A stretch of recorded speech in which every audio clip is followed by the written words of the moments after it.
నిజం పునాదులు కదిలిస్తున్న Grok. Elon Musk నిర్వహిస్తున్న ఎక్స్ సంస్థ ఏఐ సహాయంతో అభివృద్ధి చేసిన గ్రోక్ 3 నిజానికి ఒక కృత్రిమ మేధా చాట్బాట్. గత కొన్ని వారాలుగా గ్రోక్ సామాజిక మాధ్యమ వేదికలపై ముఖ్యంగా ఎక్స్లో ఒక అగ్ని పర్వతాన్ని రగిలించింది. దాని స్పష్టమైన సమాధానాలతో రాజకీయ పార్టీల బలమైన ప్రచార యంత్రాంగాన్ని కలవరపరుస్తుంది. గ్రోక్ పార్టీల నిజాలను బహిర్గతం చేస్తూ పార్టీలను కదిలిస్తోంది. ఇది కృత్రిమ మేధా సృష్టించిన స్వేచ్ఛ హక్కు. భారతదేశంలో రాజకీయ శక్తుల కలయిక గురించి ఇది కీలక ప్రశ్నలను లేవనెత్తుతోంది. గ్రోక్ నిజంగా ఒక విచ్ఛిన్న కర్తన లేక కేవలం ఒక తాత్కాలిక డిజిటల్ తుఫాన్ మాత్రమేనా అని ప్రపంచ మేధావులకు ప్రశ్నగా మిగిలింది. గ్రోక్ నిజంగా నిజాలను బహిర్గతం చేస్తుందా లేక అది దానికి అందించిన ధృవీకృత సెంటిమెంట్లను కేవలం పునరావృతం చేస్తుందా అనే ఓ కీలక ప్రశ్నను లేవనెత్తుతుంది. ఆ పార్టీ గుట్టును బయటపెడుతూ దశాబ్ది కాలంగా చెలరేగుతున్న బీజేపీ డిజిటల్ ఆధిపత్యాన్ని గ్రోక్ అనే ఏఐ బుల్డోజర్ పురోధలతో సహా సమూలంగా కూల్చివేయనుందా? దశాబ్ది కాలంలో ప్రజలను ఏమార్చిన బీజేపీ గుట్టు గ్రోక్ రట్టు చేస్తుంది. స్పష్టమైన స్క్రిప్ట్ లేని సమాధానాలను అందించే ఏఐగా ప్రారంభమైన గ్రోక్ త్వరలోనే ప్రధాని నరేంద్ర మోడీ బీజేపీల విమర్శలకు అత్యంత ఇష్టమైనదిగా మారింది. మోడీని పిఆర్ యంత్రం అని గ్రోక్ పిలిచింది. ఆయన నాయకత్వ ప్రతిభను 2002 గుజరాత్ అల్లర్లతో ముడిపెట్టింది. రాష్ట్రీయ స్వయం సేవక్ సంఘ్ ఆర్ఎస్ఎస్ భారత స్వతంత్ర సంగ్రామంలో నిర్వహించిన పాత్ర నామమాత్రమేనని తోసిపుచ్చింది. బీజేపీ ఐటీ సెల్ గురించి అడిగినప్పుడు అది ఆన్లైన్ దాడులకు ప్రసిద్ధి చెందినదని, బీజేపీ విశ్వసనీయతను నాశనం చేసింది అని వ్యాఖ్యానించింది. ప్రతిపక్షాల డిజిటల్ మిత్రుడు, చారిత్రక డేటా, ప్రజా సెంటిమెంట్ ట్రెండ్లపై ఆధారపడిన ఈ ప్రకటనలు తీవ్రమైన స్పందనను రేకెత్తించాయి. మోడీ వ్యతిరేకుల గొంతులకు ఇవి మరింత ఊతమిచ్చాయి. వీరు గ్రోక్ను అరుదైన డిజిటల్ మిత్రుడిగా చూస్తున్నారు. బీజేపీ ప్రతిస్పందన ఊహించినట్లుగానే తీవ్రంగా ఉంది. దాని మద్దతుదారులు ఎక్స్ పక్షపాత ఆరోపణల్ని కొట్టివేశారు. గ్రోక్ను దేశ వ్యతిరేక శక్తుల సాధనంగా బ్రాండ్ చేశారు.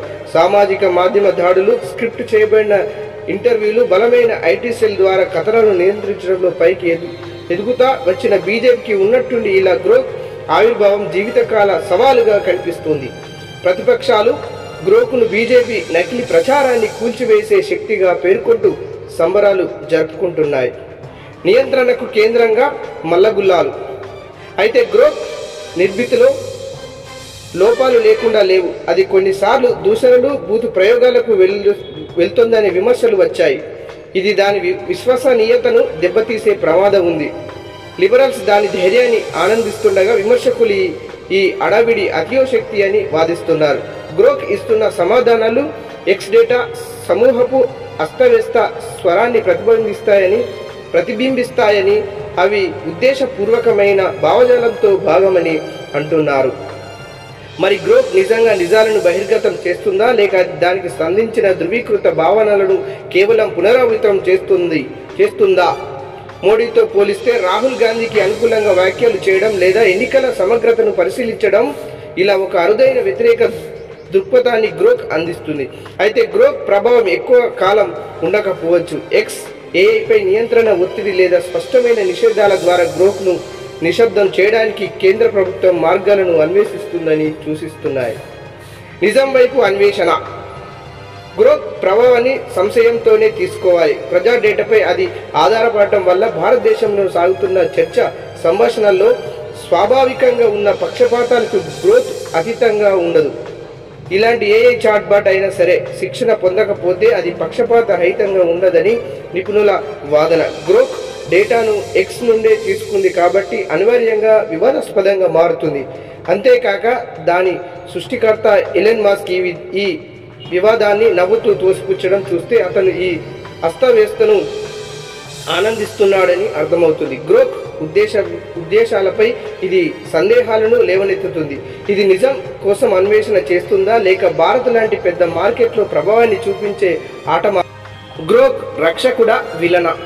చివరిగా బీజేపీ కథనాన్ని గ్రోక్ విచ్ఛిన్నం చేయడం ఒక ద్విముఖ ఖడ్గం. ఇది నిస్సందేహంగా ఆ పార్టీకి చెందిన డిజిటల్ కోటాను కదిలించింది. అణచివేయబడిన విమర్శకులకు గొంతును ఇచ్చి బీజేపీ ప్రచారంలోని బీటలను బయటపెట్టింది. అయితే దీనికి నిజమైన పరీక్ష ముందుంది. గ్రోక్ స్వేచ్ఛ హక్కు జవాబుదారీతనం కోసం నిలబడుతుందా, లేక అది సవాలు చేయాలనుకునే శక్తులకు లొంగిపోతుందా? ప్రస్తుతానికి ఇది ఒక ఆకర్షణీయమైన లోపరహిత విచ్ఛిన్నకర శక్తిగా మిగిలిపోయింది. ఇది రక్షకుడు కాదు, అలాగని విలన్ కూడా కాదు. కానీ భారతదేశ రాజకీయ ఆత్మకు గ్రోక్ ఒక అద్దమని మాత్రం చెప్పవచ్చు. డాక్టర్ కోలాహలం రామ్ కిషోర్ గారు రాసినటువంటి ఆర్టికల్ నిజాం పునాదులను కదిలిస్తున్న గ్రోక్.